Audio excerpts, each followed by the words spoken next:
皆さんこんにちは、今闇です。今回はレジンの表面をぷっくりとさせる5つのポイントをご紹介していきます。レジンはね、ぷっくりとさせると作品が何倍にも美しくなるので、ぜひ最後までご覧になってぷっくりを極めてください。今回はこちらセリアのシマエナガさんのカラー枠を使ってぷっくりの仕方を解説していきます。シマエナガさんはね、ぷっくりしていた方が絶対可愛いよね。そうしましたら、まずこちら開封していきます。開かない。なんでこんなに開かないの？私は今回カラー枠を使ってぷっくりさせていきますが、カラー枠でなくてもぷっくりさせることはもちろん可能です。ただね、シリコンモールドをさ、ぷっくりさせたい場合はね、もともとさ、ぷっくりさせることのできるシリコンモールド売っているので、そちらを使うのが簡単です。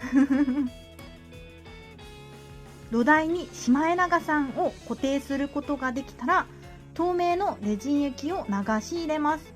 今回はね、ぷっくりさせることが目的なので、この辺はね、軽く説明しながらパパッと作っていきます。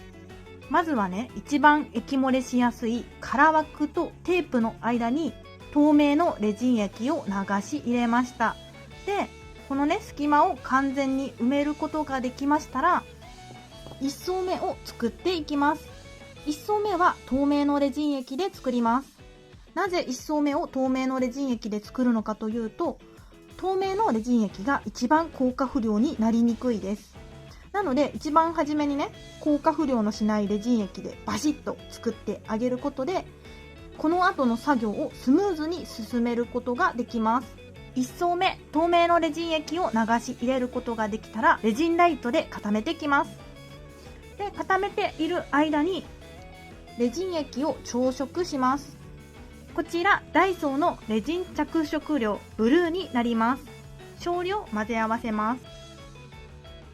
レジン液をね、混ぜ合わせるときって一番気泡が発生しやすいのですが、今回のように少量の場合は優しく混ぜ合わせてあげれば、そんなにね、気泡が発生することはありません。固めることができましたら、シマエナガさんの右のこめかみあたりにカラーレジン液を流し入れます。この辺のデザインはお好きに作ってください。2層目を作ることができたら、3層目もデザインを施していきます。このね、シマエナガさん、厚みが薄いので3層くらいがやっとかな。もっとね、デザインを仕込みたい場合は、分厚いカラー枠を使った方がよろしいかも。デザインを作ることができたら、レジンライトでしっかりと固めていきます。しっかりと固めることができたら、いよいよぷっくり作業に移ります。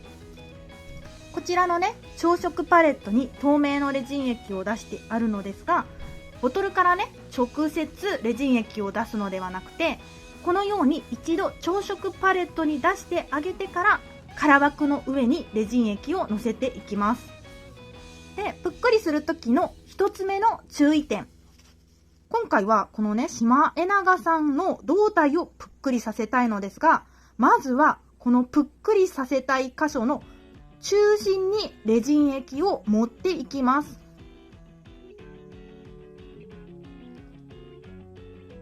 こんな感じでね、中心にだけレジン液をのせます。この時ね、縁までレジン液を伸ばし広げてしまうと、ぷっくりの作業がすごいしにくくなります。具体的にどうやりにくくなるのかというと、縁からね、どんどんね、レジン液がこぼれていってしまいます。中心にレジン液をのせることができたら固めます。でね、一度だけレジン液をのせてもそんなにぷっくりしていないので、何回かこのぷっくりの上にレジン液を重ねて、よりぷっくりさせていきましょう。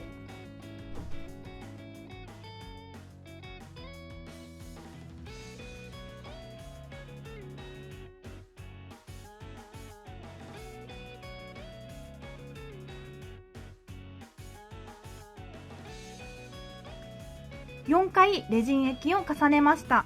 横から見るとね、こんな感じになっております。今回のシマエナガさん、ちょっと小さめなので、これくらいでいいかな。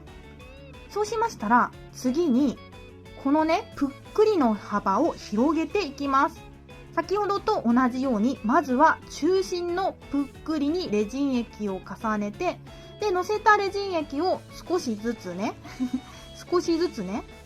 広げていきます。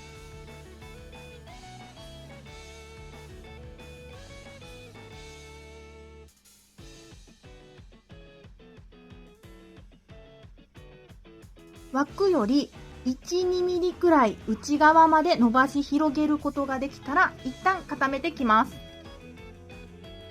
固めることができたら、さらにね、レジン液を広げていくのですが、ここで2つ目のポイント。レジン液がフレームの上に乗らないように注意してください。先ほどとね、同じように、まずは中心にレジン液を乗せて、このレジン液を伸ばし広げていきます。フレームの上に乗ってしまわないように注意してください。で、レジン液を伸ばし広げることができましたら、ここで3つ目のポイント。このね、ぷっくり作業をしている途中に、パーツを封入してあげると、奥行き感を出すことができます。実際にパーツを封入してみます。固めてきます。固めることができました。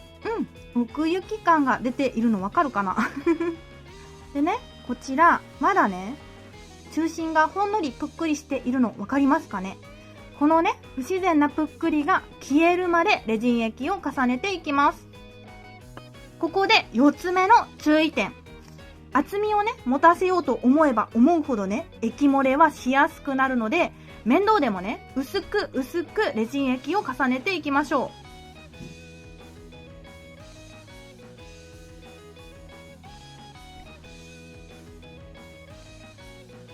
う。でね、今最後の1層を重ねているところなのですが、最後の1層はレジン液をフレームの上に乗せてしまっても大丈夫です。そう、なんでね、さっきね、フレームの上にはレジン液を乗せないでって言ったのかというと、フレームの上にね、レジン液を乗せてしまうと、液漏れがすごいしやすくなってしまいます。なので、先ほどまではフレームの上にレジン液を乗せませんでした。固めてきます。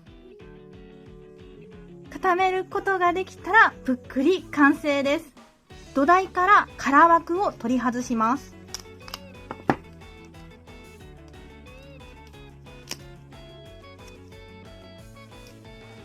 で、取り外すことができたら、ここで5つ目のポイント。今ね、表面だけぷっくりしている状態なのですが、表面だけではなくて、裏側もぷっくりさせましょう。先ほどと同じように、まずは中心からぷっくりさせていきます。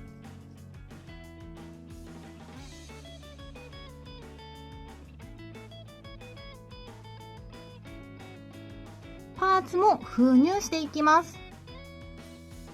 じゃーん！裏面もぷっくりすることができたら完成になります。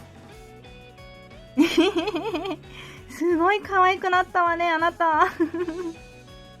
このね、シマエナガさん小さいのでね、いろいろね、パーツを封入するのには向いていないかな。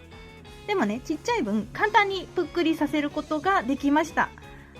大きいものをね、ぷっくりさせようと思うと、レジン液の消費量が激しくなりますし、何よりね、何回もね、レジン液を重ねなければいけないので、液漏れがしやすくなります。なので、まずは小さめなぷっくりから始めてあげると、上達しやすくなります。表面をぷっくりとね、させるだけで作品が何倍も美しくなります。ぜひあなたもぷっくりチャレンジしてみてください。